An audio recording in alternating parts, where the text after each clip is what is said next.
In a dusty gym, long forgotten by crowds and cameras, I trained every single day. The world outside moved on, but inside these four walls, time stood still. Each morning, I laced up my gloves and faced the silence, determined to carve my name into history, even if no one was watching.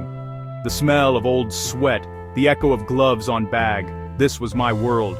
The thud of each punch was a heartbeat, a reminder that I was alive, fighting for something bigger than myself. All I ever wanted was to become a world champion. That dream burned in me, brighter than any spotlight, even when the world seemed to have forgotten my name. But it wasn't just about my dream. Every drop of sweat, every bruise, every early morning was for something more. I had a family to care for, a fridge to fill, bills that never stopped coming. The weight of responsibility pressed on me, heavier than any opponent I'd ever faced. Life didn't pause just because I wanted to chase glory. The world kept spinning, and I had to keep up, juggling dreams and duty with every passing day. And while I grinded in silence, there was always someone else, someone with connections, with sponsors, with all eyes already on them. Their path seemed paved with gold, while mine was littered with obstacles. Headlines followed him, not me. The world cheered for him, while I fought for scraps of recognition. Still, I kept going. I trained in the shadows, believing that one day my moment would come. Alone, under flickering lights, I hit that bag until my arms felt like stone. The pain was real, but so was my resolve. Hope was the only thing I refused to let go of. It was fragile, but it kept me moving forward, one punch at a time. Then, one night before a small hometown fight, everything changed. Fate, it seemed, had finally remembered me. The champion's opponent got sick. Suddenly, the world of boxing was thrown into chaos, and opportunity knocked on my door. Suddenly, they needed a fighter, fast. My phone rang. My heart pounded as I stared at the screen, knowing this could be the call that changed everything. I almost didn't answer. Doubt crept in, whispering that I wasn't ready, that I didn't belong.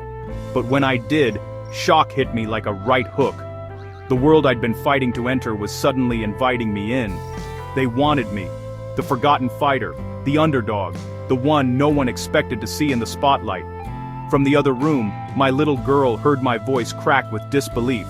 She'd watched me struggle, seen the sacrifices, and now she heard hope in my voice.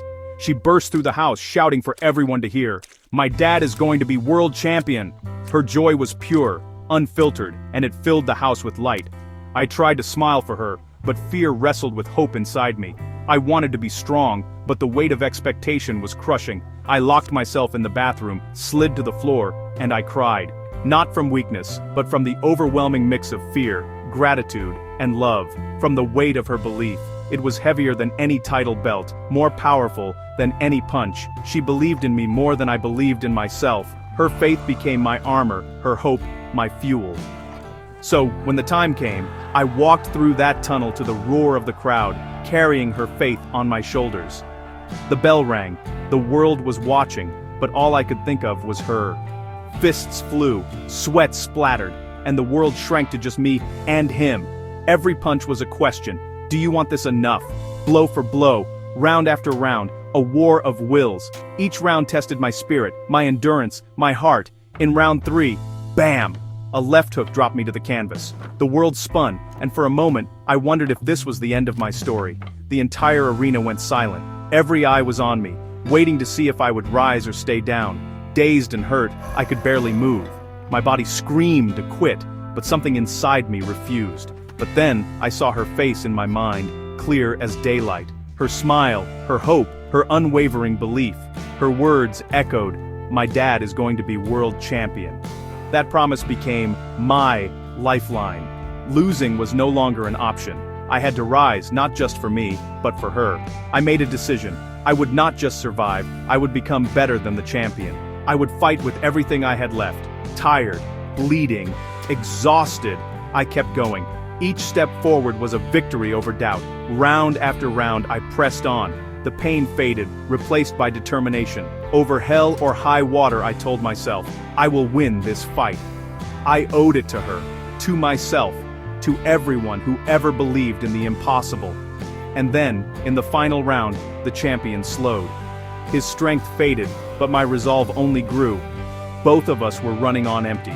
It was no longer about skill, but about heart. He tried to stay standing, but I pushed on, fueled by faith, by love, by the belief of a child. That belief gave me the final push I needed, and then, the unfathomable happened. The moment I dreamed of, fought for, finally arrived. The champion collapsed in exhaustion. The bell rang, the crowd erupted, the noise was deafening, but inside I felt a quiet peace. They raised my hand. In that moment I wasn't just a fighter, I was a champion, a father, a believer. I was the new world champion. Against all odds, I had done it. And somewhere in the crowd my daughter jumped for joy, because she always knew. Her faith had carried me across the finish line. Sometimes, when our own belief isn't enough, we have to borrow the faith of a child. Their hope can lift us higher than we ever thought possible. Sometimes, that's all it takes. Crossborne AI. Always inspire.